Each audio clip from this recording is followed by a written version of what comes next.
amener les jeunes au sport, aucun n'a été construit. 7 ans après, je constate que nos parents meurent encore dans les villages pour un simple paludisme, parce qu'il manque les comprimés dans les dispensaires.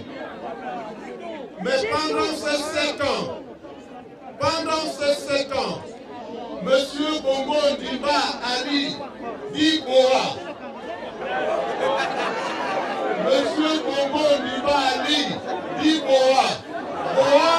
parce qu'il nous étouffe, il nous asphyxie. Regardez où est-ce que nous nous réunissons présentement. Il assujettit ses gouverneurs à nous obliger à aller nous réfugier. Il a privatisé la radio et la télévision. Il a privatisé les places publiques qui ont été construites avec notre argent à nous tous. 7 ans après,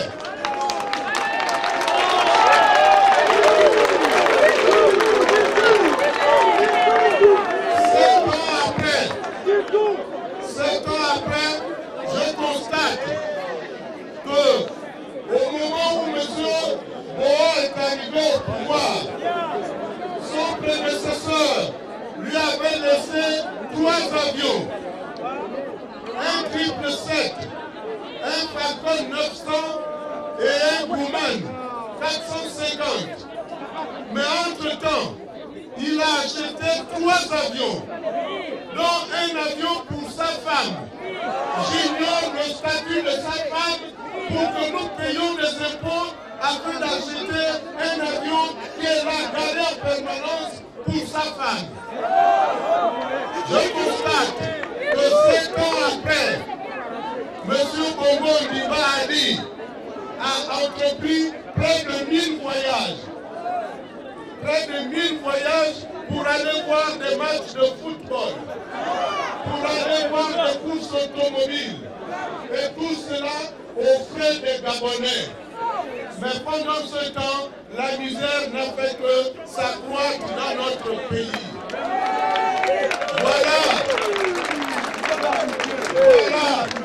Voilà le bilan de M. Boa qui a dit à Jeune Afrique. Écoutez-moi s'il vous plaît. Voilà le bilan de M.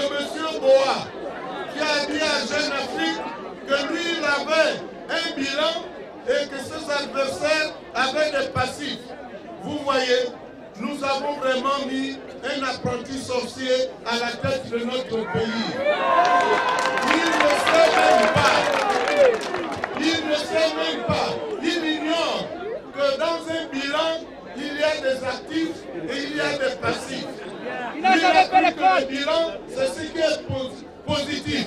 Voilà comment nous nous sommes trompés en le plaçant à la tête de notre État. Mais, à partir de tout cela, mes chers compatriotes, à partir de tout cela, notre président de la République a poussé très loin le bouchon. Il a dévalué la fonction présidentielle. Quand un président de la République déplace 2 ministres pour aller accueillir au pied de l'avion un joueur de football.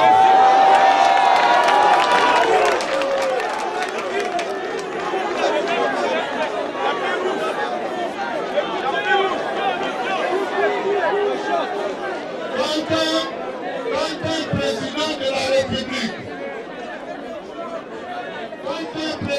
la République qui a le destin de la nation entre ses mains devient le chauffeur d'un joueur de football,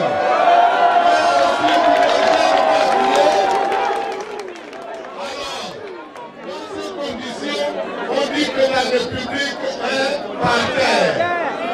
Puisque la République est par terre, mes chers compatriotes, il faut que nous entendions pour relever la République, pour que la République se mette sur ses 2 jambes. Voilà pour à l'élection présidentielle. J'ai décidé de le faire. J'ai décidé de le faire en vous apportant une offre politique. Une offre politique qui doit remonter, relever notre dignité. Nous devons retrouver notre dignité d'être Gabonais. Parce que pendant 7 ans, M. Akourbessi, vous le connaissez.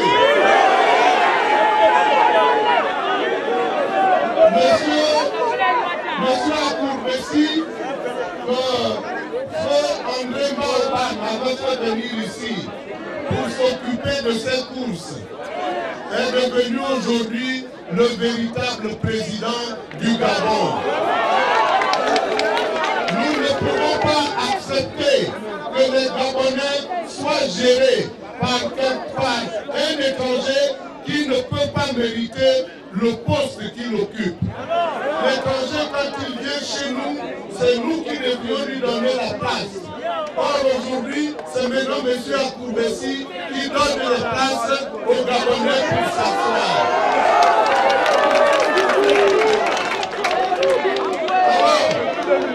Donc, mon offre politique, c'est Gabon d'abord pour gouverner autrement. Gabon d'abord, c'est pour dire que les Gabonais doivent retrouver leur dignité perdue. Ils doivent retrouver leur dignité perdue. Gabon d'abord n'est pas dirigé contre les étrangers. Nous avons toujours accueilli les étrangers chez nous. Il y en a qui ont épousé nos soeurs, nos mères. Nous avons aussi des Gabonais qui vivent dans notre pays. Donc nous ne pouvons pas être contre les étrangers. Le genre d'étranger que nous ne voulons pas, c'est celui de M. Akourbessi, qui est devenu le véritable patron de celui qui est censé être notre président de la République. Donc, Gabon d'abord, c'est pour retrouver notre dignité. Gabon d'abord, c'est pour assainir le climat politique. Le Gabon a cessé d'être un pays de dialogue. Omar Bongo nous avait habitués au dialogue dans ce pays. Or, avec celui-ci, il est fermé. Il n'écoute personne. Il ne respecte personne.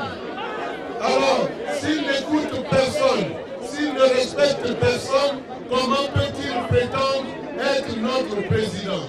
S'il avait un peu de modestie, il aurait pu se dire, j'ai eu la chance de faire un mandat, il vaut mieux que je m'en aille et les Gabonais seront indulgents à mon endroit. Or, il nous nargue. Il ne fait que nous narguer puisqu'il dit, de toutes les façons, faites tout ce que vous voulez, je suis toujours là. Comme si ce pays était sa propriété. Donc, nous devons assainir le climat politique pour que nous revenions, nous installions une véritable démocratie. Une véritable démocratie où nous aurons retrouvé la liberté. La liberté est essentielle. Aujourd'hui, les libertés publiques, les libertés individuelles sont bafouées par M. Bourbourou.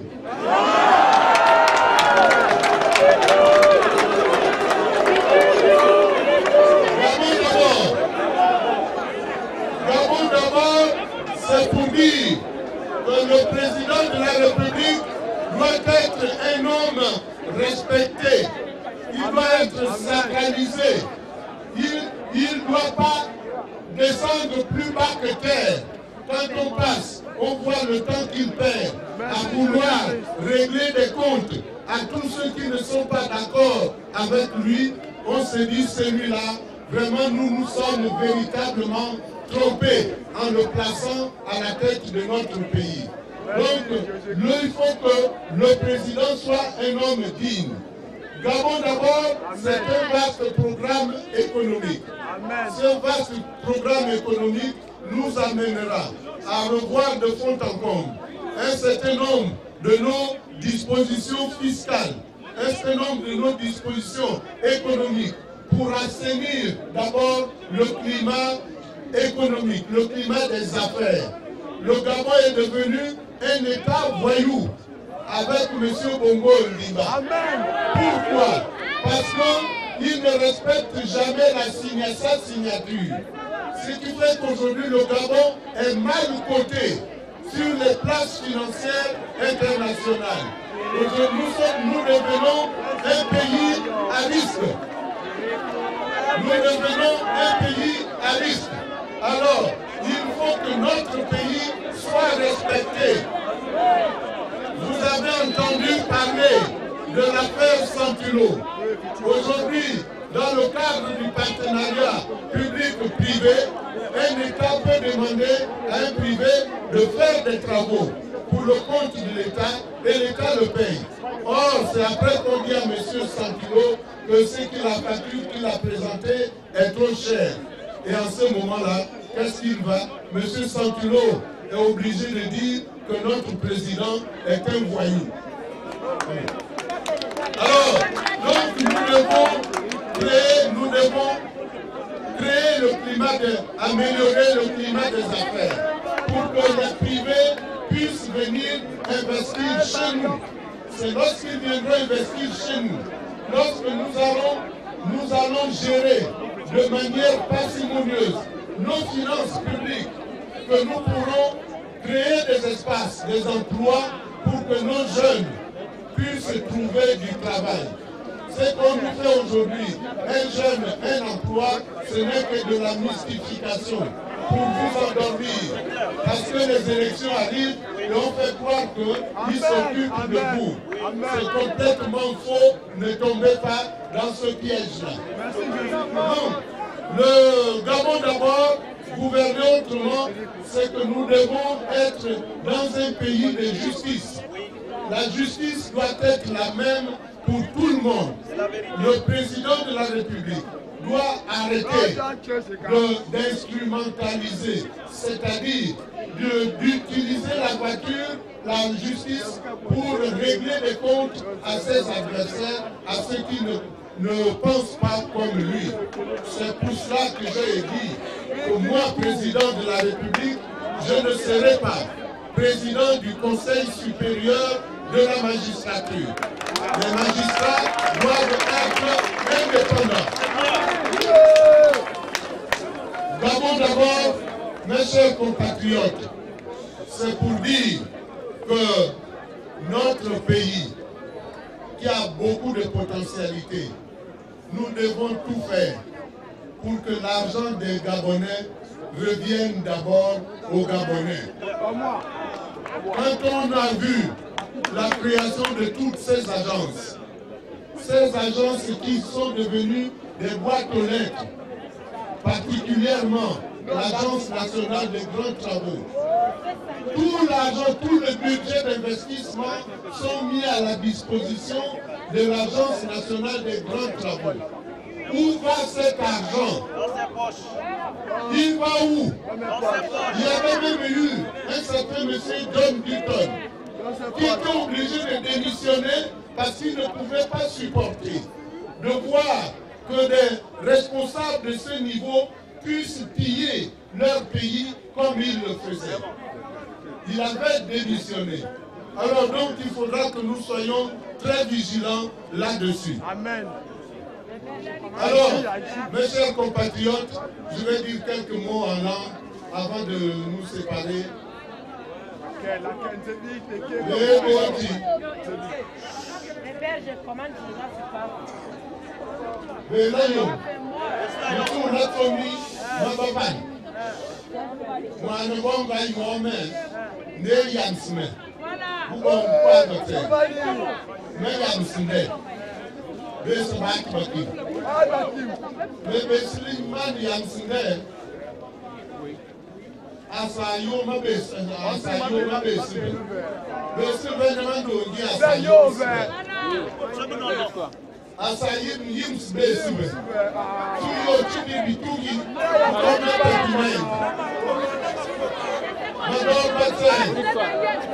Niveau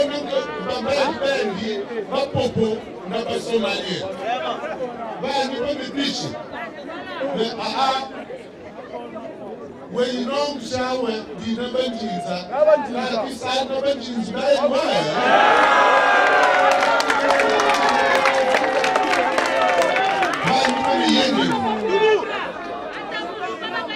Mais moi, pour le moment, c'est mon bébé.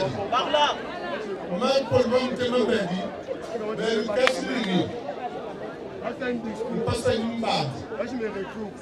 Il passe à une base parce que le Maroc n'a yam sans que mon bébé. Mais il m'a donné. Quand ça nous aussi, il ne peut pas perdre ça. Le yen n'a qu'une 5 le pas moins mon bébé.